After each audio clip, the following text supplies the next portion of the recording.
الف لام میم ذلك الكتاب لا ريب فيه هدى للمتقين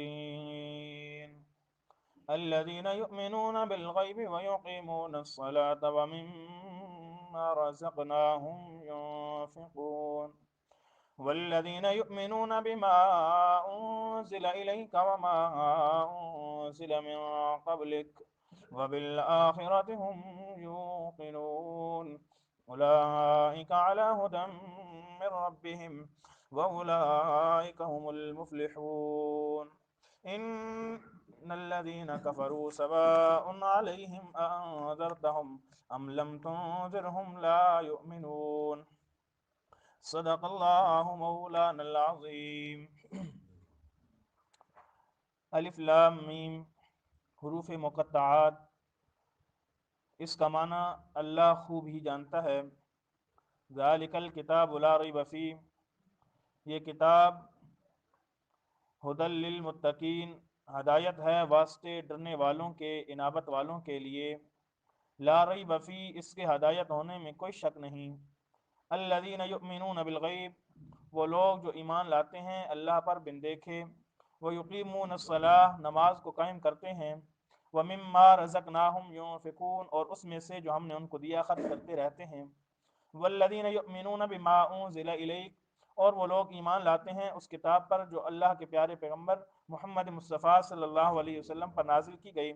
وما انزل من قبلک، اور ان کتابوں پر جو آپ سے پہلے پیغمبروں پر نازل کی گئیں۔ وبالآخرۃ ہم یوقنون، اور وہ آخرت کے ساتھ یقین رکھنے والے ہیں۔ اولئک علی ھدی من ربہم، یہی وہ لوگ ہیں ہدایت پر اپنے رب کی طرف سے۔ واولئک هم المتقون، اور یہی وہ لوگ ہیں فلاح پانے والے، کامیابی حاصل کرنے والے۔ سامعین، آپ کے سامنے تقوی کے موضوع پر درس جاری ہے۔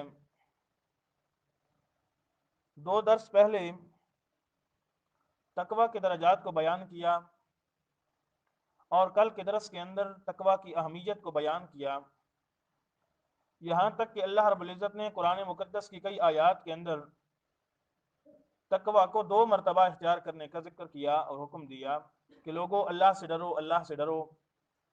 اور اس کی اہمیت سے کا اندازہ انسان ایک اور طریقے سے لگا سکتا ہے کہ اللہ رب العزت نے سورہ نساء 4 پارے کے دوسری رکوع کی پہلی آیت میں فرمایا یا ایھا الذین آمنوا اتقوا اللہ حق تقاتہ، اے لوگو اللہ سے ڈرو جس طریقے سے اس سے ڈرنے کا حق ہے۔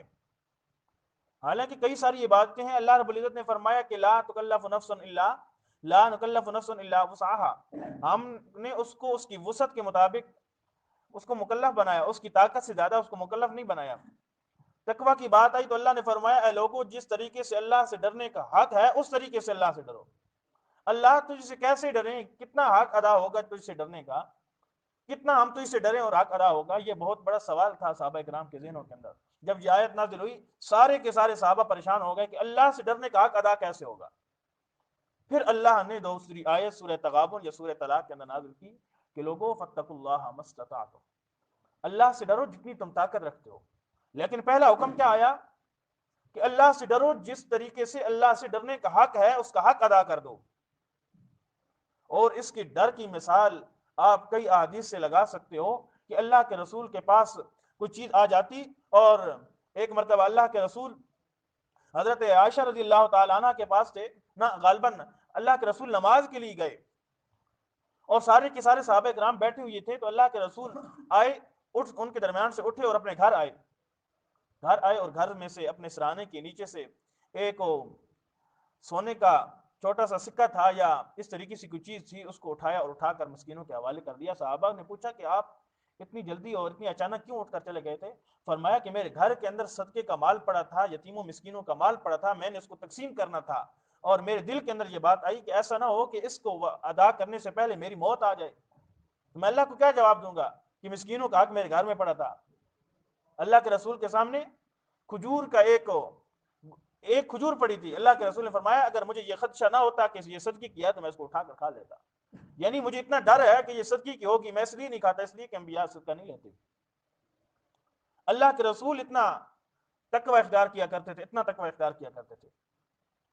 اور اگر آپ انبیاء کی دعوت کو پڑھیں تو انسان حیران رہ جاتا ہے کہ اللہ کے رسول اپنی قوم والوں کو دعوت دیتے ہیں، یا قوم اعبدوا اللہ ما لکم من الہ غیرہ افلا تتقون، اے لوگو اللہ کی عبادت کرو، اللہ کے علاوہ کوئی اور الہ نہیں، افلا تتقون، ڈرتے کیوں نہیں ہو اللہ سے؟ یعنی اللہ کے علاوہ غیر اللہ کو اللہ کی ذات و صفات میں شریک کرنے سے تمہارا دل لرزتا نہیں ہے کہ یہ اتنا بڑا گناہ ہے کہ قرآن کہتا ہے کہ جب انسان اپنے منہ سے اپنے فعل سے کوئی ایسا کام کرتا ہے جو اللہ کے ساتھ شرک کرنے والا ہوتا ہے تو اللہ فرماتے ہیں یتفطرن منہ وتنشق الارض وتخر الجبال هدا، آسمان کانپ جاتے ہیں، زمینیں لرز جاتی ہیں، پہاڑ ٹوٹنے اور ریزہ ریزہ ہونے کے قریب ہو جاتے ہیں جب انسان ان دعوا للرحمن ولدا، جب رحمان کے بارے میں یہ کہتا ہے کہ رحمان نے فلاں کو مشیر بنا لیا، فلاں کو اپنے ساتھ شریک بنا لیا، فلاں کو اپنے قبضے کنٹرول کے اندر اختیار عطا کر دیا۔ فرمایا جب انسان اپنی زبان سے یہ بات کہتا ہے کہ ان دعوا للرحمن ولدا، کہ رحمان نے اپنا نائب بنا دیا، اپنا پیارا بنا لیا، اپنے ساتھ کسی کو وزیر یا مشیر بنا دیا، تو اللہ کا قرآن کہتا ہے اس وقت قرآن لرز جاتا ہے۔ اس لیے اللہ کے رسولوں نے جب لوگوں کو، اپنی قوم والوں کو توحید کی دعوت دی تو ساتھ اس بات کی دعوت دی کہ یہ جو کام تم کرتے ہو نا شرک والا، یہ جو غلط کاریاں تم کر رہے ہو، یہ بہت بڑا گناہ ہے، اس سے اللہ سے ڈرنا چاہیے۔ اور میں نے کل کہا تھا جب انسان کے دل میں اللہ کا ڈر آ جاتا ہے تو انسان کوئی بھی گناہ نہیں کر سکتا۔ سورہ شعراء آپ نکالیں، سورہ شعراء 19ویں پارے میں آپ کو صرف اس بات کا بتلانا ہے کہ اللہ نے تقوی کا کتنی اہمیت بیان کی قرآن مقدس کے اندر۔ 19واں پارہ ہے،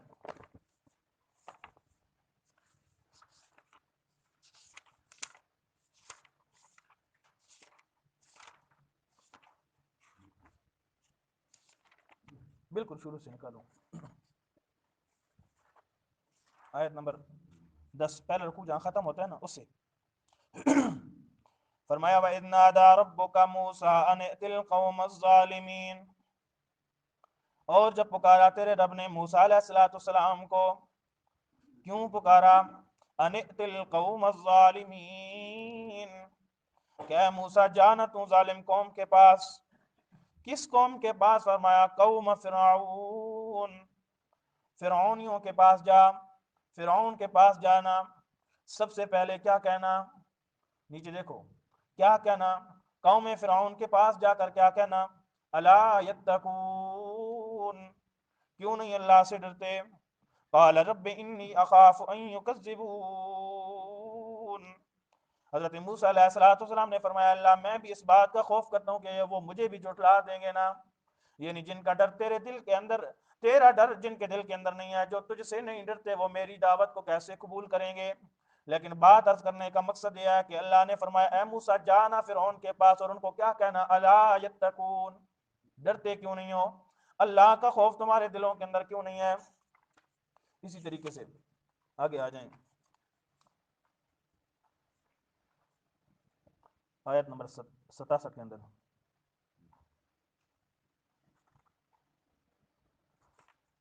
نہ اس سے اگلا رکوع ہے، آیت نمبر 103 104 نام رکوع۔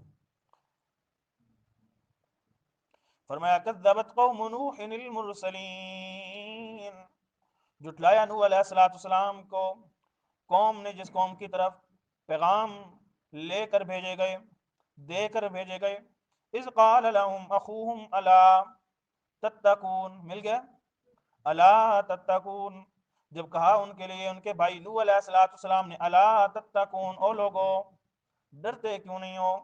کیوں نہیں ڈرتے؟ انی لکم رسول امین، یہاں پیغمبر کی دعوت میں دیکھو نا سب سے پہلے یہی کہا او لوگو ڈرتے کیوں نہیں ہو؟ یعنی انسان غلط کام چھوڑنے کے لیے اور نیکی کے کام کرنے کے لیے ایک بات انسان کے دل کے اندر ہونی چاہیے، ایک نسخہ انسان کے دل کے اندر ہونا چاہیے تقوی والا، کہ انسان غلط کام چھوڑ بھی سکتا ہے اور نیکی کے کام کر بھی سکتا ہے، لیکن شرط یہ ہے، نسخہ یہ ہے کہ انسان کے دل میں اللہ کا ڈر ہونا چاہیے۔ پیغمبروں نے بھی سب سے پہلے لوگوں کو یہی بات ارشاد فرمائی، او لوگوں تم شرک چھوڑ سکتے ہو، توحید اپنا سکتے ہو، غلط کام چھوڑ سکتے ہو، اچھے کام کر سکتے ہو، لیکن ایک نسخہ سب سے پہلے دل میں رکھنا ضروری ہے، وہ کون سا؟ الا تتقون، اللہ سے ڈرنا پڑے گا۔ انی لکم رسول امین، بے شک میں تمہارے لیے رسول بنا کر، معتبر رسول بنا کر بھیجا گیا ہوں۔ پھر بھی آگے یہی فرمایا فاتقوا اللہ واطیعون، لوگو اللہ سے ڈرو نا، ہر حال میں اللہ سے ڈرنا پڑے گا۔ اور اطاعت کرنی پڑے گی۔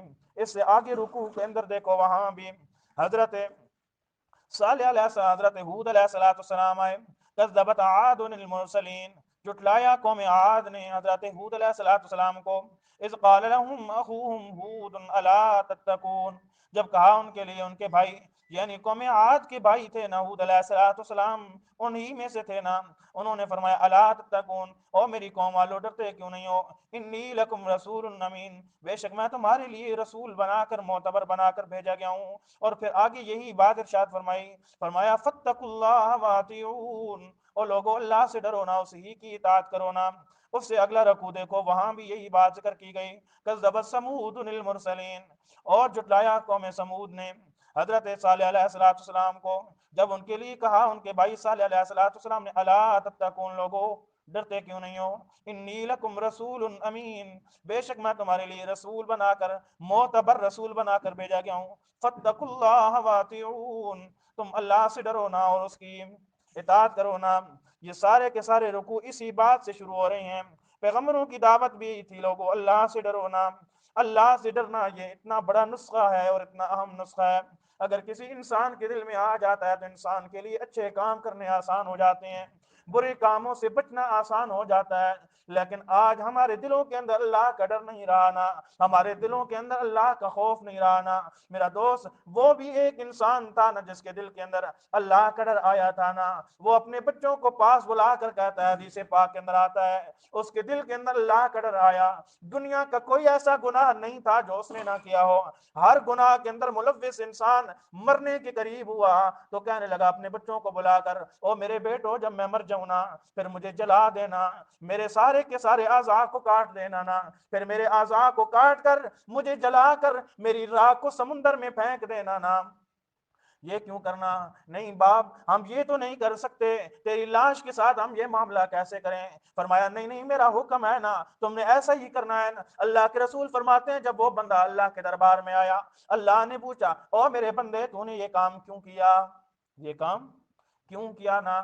وہ آدمی کہنے لگا اللہ خشیتا خشیتا ربا، اے رب تجھے تیرے ڈر کی وجہ سے یہ سارا معاملہ کیا نا، دنیا کا کوئی گناہ ایسا نہیں تھا جو مجھ سے سرزد نہ ہوا ہو، لیکن میں نے یہ کہا کہ اللہ کے دربار میں جاؤں گا تو پھر کیسا وجود لے کر جاؤں گا کہ سارا وجود گناہوں سے لت پت ہوگا، تو اللہ کو کیا جواب دوں گا، اللہ کے سامنے کیسے حاضر ہوں گا؟ اللہ فرماتے ہو میرے بندے تیرے دل میں اتنا ڈر آ گیا، اتنا ڈر آ گیا کہ تو اپنے وجود کو بھی بالکل ذرے ذرے کر دیا، لیکن تجھے میری قدرت تک کا خیال تو ہونا چاہیے تھا نا کہ میں اللہ ذروں سے بھی انسانوں کو بناؤں گا نا، میں ذروں کو جوڑ کر انسان کا وجود بناؤں گا نا۔ اللہ فرماتے ہیں تو نے مجھ سے ڈرا اور تو نے ساری زندگی گناہ کیے، میں تیری ساری زندگی کے گناہوں کو بخش کر ایک تیرے ڈر کی وجہ سے تجھے جنت کا فیصلہ سناتا ہوں۔ یہ اللہ کا ڈر ہے نا، جب انسان کے دل میں آ جائے پھر انسان اپنے وجود کا خیال نہیں کرتا، پھر انسان اپنے نقصان اور اپنے نفع کا خیال نہیں کرتا، انسان سب کچھ ختم کر دیتا ہے، صرف انسان اللہ کی رضا حاصل کرنے کے لیے، انسان متقی بننے کے لیے۔ میرا دوست یہ تقوی کا درجہ اتنا بڑا درجہ ہے، اتنا بڑا درجہ ہے، قرآن مقدس کے اندر کئی مقام پر اللہ رب العزت نے فرمایا او لوگو ان المتقین فی جنات وعیون، او لوگو متقی وہ لوگ ہیں کہ جو باغات کے اندر ہوں گے اور چشموں کے اندر ہوں گے، اور ایک مقام پر فرمایا ان المتقین فی جنات ونہر، کہ متقین لوگ باغات کے اندر اور نہروں کے اندر ہوں گے، اور ایک مقام پر ارشاد فرمایا ان المتقین فی جنات وظلال وعیون، وہ لوگ پہاڑوں کے اندر، وہ لوگ درختوں کے اندر، باغات کے اندر اور چشموں کے اندر اور سایوں کے اندر زندگی گزارنے والے ہوں گے۔ تیسرے پارے کے اندر اللہ رب العزت نے سورہ آل عمران کے اندر متقی لوگوں کا ایک بہت بڑا درجہ بیان کیا اور فرمایا او لوگو قل اونبئکم بخیر من ذالکم، نکالو تیسرا سپارہ سورہ آل عمران دوسرا رکوع ہے۔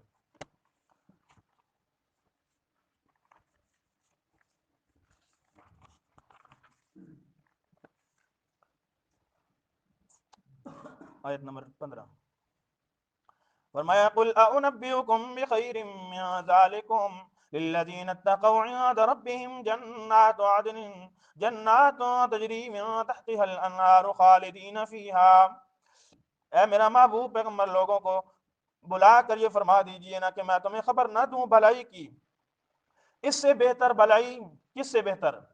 ہاں، اس سے بہتر بلائی اللہ نے کیا فرمایا؟ کیا میرا محبوب پیغمبر لوگوں کو فرما دیجئے کہ میں تم کو اس سے زیادہ بلائی کی رہنمائی نہ کروں؟ کس سے زیادہ بلائی؟ فرمایا پہلی آیت میں دیکھو، سب سے زیادہ بلائی جو ہم اپنے لیے بلائی چاہتے ہیں وہ ہماری بلائی نہیں ہے، بلکہ بلائی اور ہے جو اللہ کے رسول بتلائیں گے۔ جو ہم اپنے لیے بلائی اپنے لیے اچھی سمجھتے ہیں وہ ہمارے لیے بلائی نہیں ہے، وہ تو ہمارے لیے صرف مزین کی گئی ہے۔ کیا فرمایا؟ زین للناس حب الشہوات، آیت نمبر 14، حب الشہوات من النساء والبنین والقناطیر المقنطرة من الذهب والفضة والخیل المسومة والانعام والحرث ذالک متاع الحیات الدنیا۔ ہم جس کو بھلائی چاہتے ہیں اور ہمارے پاس مال و دولت ہوتا ہے، اللہ فرماتے ہیں زین للناس، یہ مزین کیا گیا ہے لوگوں کے لیے، یہ اصل میں بھلائی تو نہیں ہے نا، یہ تو فتنہ ہی فتنہ ہے۔ کیا فرمایا؟ عورتوں کی محبت، والبنین اور بیٹوں کی محبت، والقناطیر المقنطرہ فرمایا جمع کی ہوئی خزانے سونے سے، والفضہ اور چاندی سے، والخیل المسومہ اور گھوڑے نشان لگائے ہوئے، والانعام اور مال مویشی، والحرث اور کھیتیاں، فرمایا ذالک متاع الحیات الدنیا، یہ تو دنیا کی زندگی کی رونقیں ہیں، یہ تو دنیا کی مال ہیں۔ دنیا ختم ہو جائے گی تو یہ سارے کے سارے مال بھی کیا ہو جائیں گے؟ ختم ہو جائیں گے نا۔ فرمایا واللہ عندہ حسن المآب، اللہ کے پاس بڑا اچھا ٹھکانہ ہے نا۔ کون سا ٹھکانہ ہے اور کن کے لیے ہے؟ فرمایا ٹھکانہ بھی بتایا جائے گا اور کن کے لیے ہے ان لوگوں کا بھی ذکر کیا جائے گا۔ فرمایا قل اونبئکم بخیر من ذالکم، اس دنیا کی زیب و زینت سے بہتر چیز کی اور بہتر جگہ کی تمہیں خبر کیوں نہ دوں؟ فرمایا اللہ کن کے لیے ہوگی؟ فرمایا للذین اتقوا، کن کے لیے؟ ان لوگوں کے لیے جو انہوں نے کیا کیا؟ تقوی اختیار کیا، جو اللہ سے ڈرنے والے ہوں گے۔ اب اللہ یہ تو پتہ چل گیا کہ ان لوگوں کے لیے ہوگا جو اللہ سے ڈرنے والے ہوں گے۔ اللہ کیا مقام ہوگا، کیا چیزیں ہوں گی؟ اللہ فرماتے ہیں عند ربہم، اس کے رب کے پاس ہوں گی۔ فرمایا کیا ہوں گے؟ جنات تجری من تحتها الانہار، باغات ہوں گے نا، تجری بہتی ہوں گی، من تحتها الانہار اس کے نیچے سے نہریں، خالدین فیہا فرمایا ہمیشہ اس کے اندر رہیں گے، وازواج مطہرہ وہاں عورتیں پاک ستھری ہوں گی۔ فرمایا ورضوان من اللہ، سب سے بڑی چیز یہ ہے کہ اللہ کی رضامندگی کا اعلان ہو جائے گا۔ اور جنتیوں ساری نعمتیں تجھے مل گئیں، لیکن ایک اور بھی اعلان سن لو نا، آج اللہ تم سے راضی ہو گیا ہے اور تم اللہ سے راضی ہو جاؤ نا۔ یہ کن کے لیے؟ للذین اتقوا، ان لوگوں کے لیے جنہوں نے کیا اختیار کیا؟ تقوی اختیار کیا۔ اور اللہ فرماتے ہیں واللہ بصیر بالعباد، اللہ اپنے بندوں کو دیکھنے والا ہے کہ میرا بندے کے پاس سود کا مال آ رہا ہے لیکن میرے بندے نے میرے ڈر کی وجہ سے اس کو نہیں کھایا، میرے بندے کے پاس حرام مال آیا لیکن میرے بندے نے میرے ڈر کی وجہ سے اس کو نہیں استعمال کیا، میرا بندہ گناہ کرنے پر قادر تو تھا لیکن میرے بندے نے میرے ڈر کی وجہ سے اس کو چھوڑ دیا نا۔ یہ سارے کے سارے گناہوں سے ڈرنے کا اور گناہوں کو چھوڑنا اللہ کی ڈر کی وجہ سے اور نیکی اللہ کے ڈر کی وجہ سے کرنے کا۔